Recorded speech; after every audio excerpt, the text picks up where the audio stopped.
Now, if you've been following the channel, you know I love to cover cheaters, specifically Magic the Gathering professional players getting caught cheating live on camera. Now, ever since the growing popularity of live streaming events, the subsequent effect of that has been the growing popularity of being internet sleuths and catching pro players cheating live on camera. It's one of the most satisfying things I've ever seen because having been cheated against many times in the game of Magic the Gathering, it's pretty much common knowledge that most Magic the Gathering cheaters, professional players have cheated or continually cheat, or many, I should say, not most, but many, simply because the sheer number of different ones who have been caught at different times.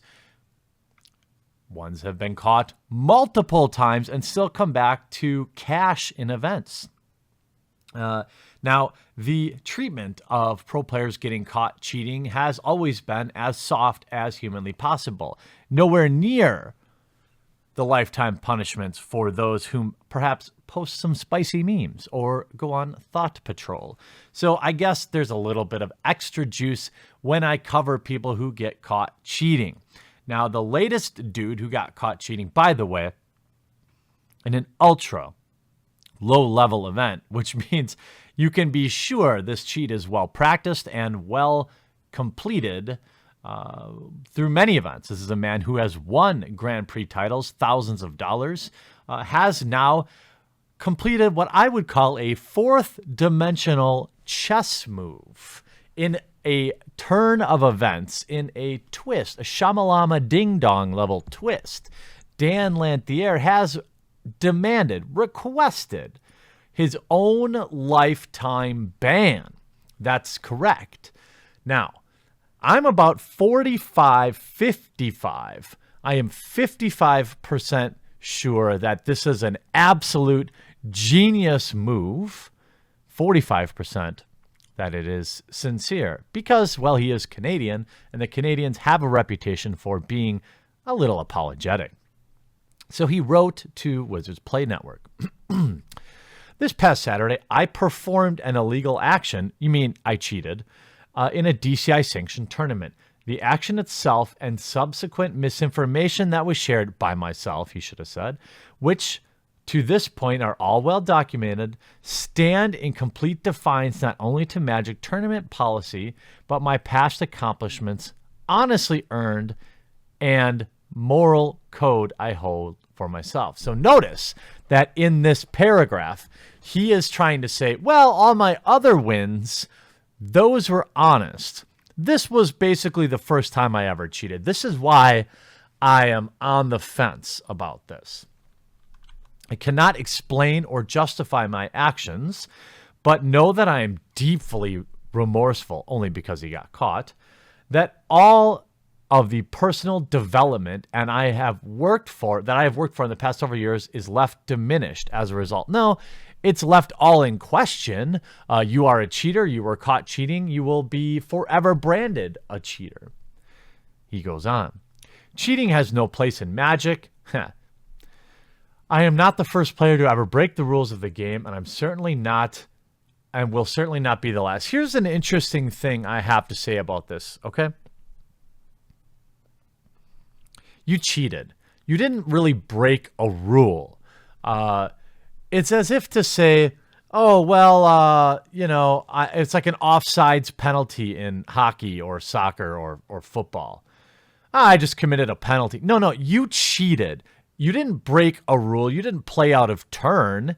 You pre-planned, you practiced, and you executed cheats to win cash prizes in Magic the Gathering. Let's be clear. As many noted in the wake of this and past events, playing competitive Magic is a privilege, not a right.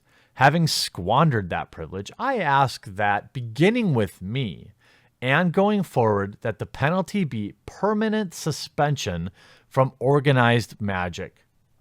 I hope that this provides a strong deterrent for anyone in a similar position to mine to be tempted and to make the same mistake. It's not a mistake, you cheated, resulting in a healthier Magic experience for everybody. Now, here's where I think this is some fourth dimensional chess. You're caught dead to rights cheating.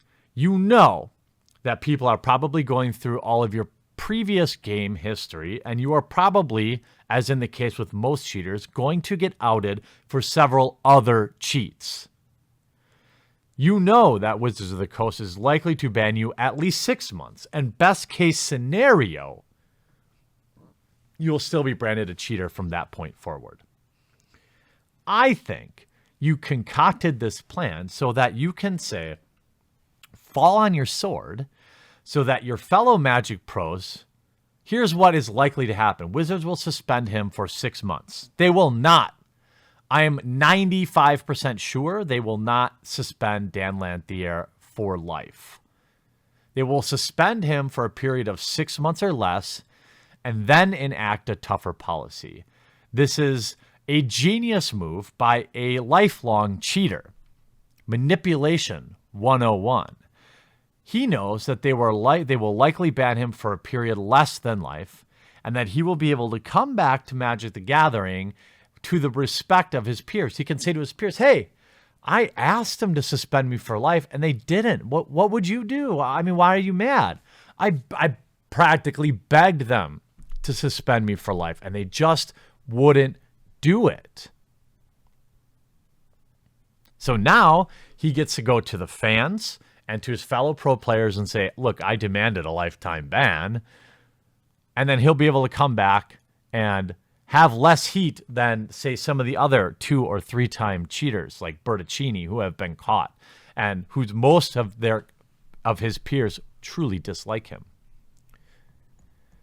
A truly genius move by a Canadian, in my opinion. Now, if you are, say, you don't have such a negative opinion of people and you're not kind of trained to be looking for manipulation like I am, maybe this is a reasonable request. Okay, maybe he truly thinks that this should be his penalty, although I don't think so. Because if he did, why did he share this email out? For internet backpats? Dan, why did you share this email publicly? If you were truly remorseful, you wouldn't put this out there and put yourself on some sort of pedestal, hoping, praying that people will honor you, that will say, well, he just made a mistake. It's all in here.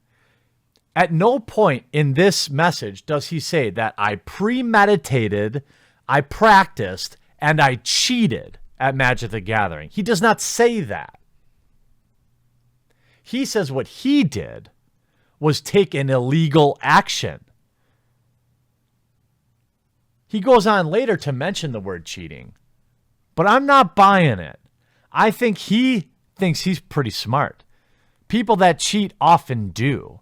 They think that you're not going to notice. They think they're never going to get noticed. And eventually they get cocky and they get caught, which is what happened to Dan. But I strongly believe he is trying to manipulate people here by saying, look how honest and heroic I am. I'm trying to fall on my sword. Gosh darn it, Wizards just won't let me. I guess I'll just take my 3-day ban and really think about it. That's what I think. Do you think I'm wrong? I think, based on the fact that the words he used in this email, based on the fact that he couldn't wait to share it to social media, I think he's trying to play some people for a fool. But hey, disagree with me? I'd love to hear why in the comment section down below. And to be clear, I 100% support lifetime bans for cheats such as this. When it's so clearly black and white, when you are caught red-handed on camera, lifetime ban, no excuses. The problem is it's sometimes difficult really to tell. But in cases where the Reddit crew finds you on camera doing it,